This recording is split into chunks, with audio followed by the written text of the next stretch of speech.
Lecture per il Sabbath Sant. A commento della parola di Dio, che è la cosa principale da ascoltare in questi giorni, una poesia di Giosafat Rotondi dal volume Lavus 1961. La poesia si intitola La Rivelazione e la mettiamo con il sottofondo significativo dell'immagine della Sacra Sindone, che fra l'altro in questo Sabato Santo viene esposta in modo straordinario a Torino.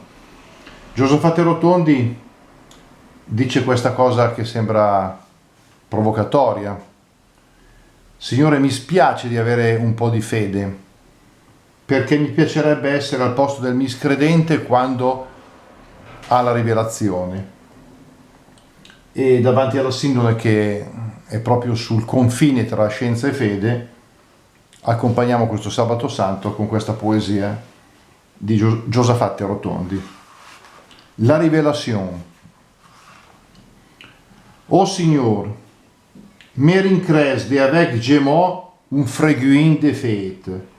A se decret che te gessé e decret che tout le monde l'etò. Me rincres, ô Signor, che se de no in che dentin staret stermenada de bel, chi fermo avet e abef sta immensità finché se può, pruvarissi anche a me quell'emozione che prova il miscredente in delat de grazia e del favor de ti, Signor, buono e onnipotente, in del momento della rivelazione.